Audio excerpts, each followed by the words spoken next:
काटोल नरखेड़ विधानसभा के चरण सिंह ठाकुर भाजपा के प्रत्याशी है। काफी लंबे समय बाद चरण सिंह ठाकुर इनकी प्रतीक्षा खत्म हुई और आखिर काटोल विधानसभा क्षेत्र में हमेशा से जनता के लिए तत्पर रहने वाले चरण सिंह ठाकुर को भाजपा की ओर से काटोल विधानसभा का प्रत्याशी बनाया गया। जनता के बीच और गरीब जनता के लिए हमेशा से चरण सिंह ने काम का परिचय दिया है। कई योजना, कई सरकार से लाखों का फंड लाया और काटोल क्षेत्र का विकास पुरुष के नाम से चरण सिंह ठाकुर को संबोधित किया गया। सालों की मेहनत का फल आज चरण सिंह ठाकुर इन्हें आज मिला है। बिना स्वार्थ के अपने किए गए काम का मुआवजा आज चरण सिंह को मिला। आने वाले 5 सालों में काटोल का विकास बारामती की तरह करूंगा, यह विश्वास उन्होंने जताया और सभी सरकारी योजनाओं के तहत काटोल क्षेत्र की जनता को उसका लाभ पहुंचाने की पूरी तरह से कोशिश करूंगा, यह मेरा ध्येय है। जनता से अपील भी की गई है कि किसी भी गलत बातों के झांसे में ना आए, विश्वास के साथ भाजपा को चुनकर लाए।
चरण सिंह जी, काफी गहमा गहमी के बाद में काटोल विधानसभा क्षेत्र से एक बार फिर से आपको उम्मीदवारी मिली। आज नॉमिनेशन आपने फाइल किया है, क्या बताना चाहेंगे?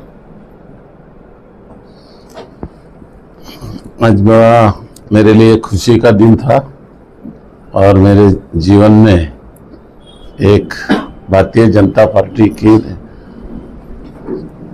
वरिष्ठ नेताओं द्वारा माननीय मोदी जी, नरेंद्र मोदी जी, अमित शाह जी, नड्डा जी, हमारे आदर्श माननीय नितिन गडकरी जी, देवेंद्र फडणवीस जी और चंद्रशेखर बावनकुळे जी का मैं आभार व्यक्त करता हूं और तमाम हमारे क्षेत्र के कार्यकर्ता, बूथ प्रमुख और भाजपा के सारे कार्यकर्ताओं की मेहनत से 7 वर्षों में जो काम भारतीय जनता पार्टी के लिए किया है उसी की पावती है कि आज मुझे उम्मीदवारी मिली है। इसका सारा श्रेय हमारे क्षेत्र के भारतीय जनता पार्टी के कार्यकर्ताओं और नेताओं को जाता है। क्षेत्र में जनसेवा के लिए काफी परिश्रम लेते आप दिखाई दिए पिछले 5 वर्षों में। अभी हाल ही में लाडली बहन योजना के लिए भी काफी परिश्रम आपने यहाँ पे लिया हुआ है, लेकिन लाडली बहन योजना महायुति की सरकार ने जो लाई, विरोधक इसके ऊपर आक्रामक है और ये चुनाव की योजना इसको करार दिया जा रहा है, क्या कहना चाहेंगे? विरोधियों के पास में कोई काम नहीं है। पहले लोकसभा में उन्होंने कहा था कि संविधान बदलेंगे, संविधान बदलेंगे। संविधान में ये नहीं लिखा है कि लाडली बहन को कुछ उसको घर चलाने के लिए उसको मदद नहीं करना चाहिए करके। हमारे किसान वहाँ पे निसर्ग से जो परेशान हैं तो उनको 25 साल के लिए बिजली माफ करना, ये कोई संविधान में कहा नहीं गया था। संविधान में यह कहा गया था कि सबको न्याय मिलना चाहिए। हमारे देश का जो नागरिक है, किसान है, युवा है, हमारी महिलाएं हैं, इन सभी के साथ में न्याय होना चाहिए। सबको अपनी जिंदगी अच्छे से गुजर करने के लिए सहारा मिलना चाहिए। तो वही महायुति की सरकार ने किया है और ये बहुत अच्छा काम है, जिससे उनको दिनचर्या में हमारी बहनों को दिक्कत जो जा रही थी उसमें दिक्कत कम होने वाली है।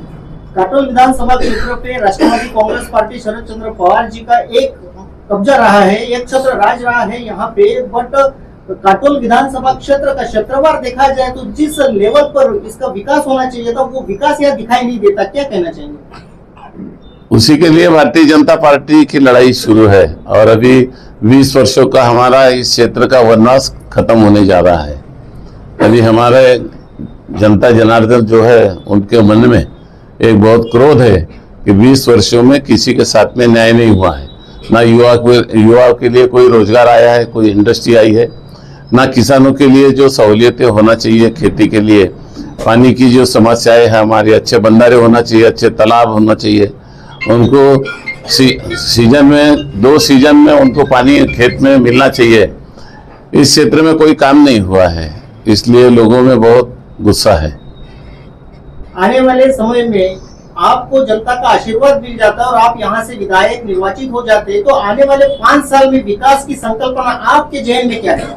मैं काटोल निर्वाचन क्षेत्र की जनता का सेवक हूँ और सेवक का काम करना है, सेवक का काम है सेवा करना, और इस सेवा के माध्यम से मेरे काटोल निर्वाचन क्षेत्र को हर क्षेत्र में राज्य सरकार से और केंद्र सरकार से जितना भी निधि लाना पड़े वो सब लाऊंगा, और मेरे विदर्भ की ये बारामती कहलाएगी 5 सालों के बाद में।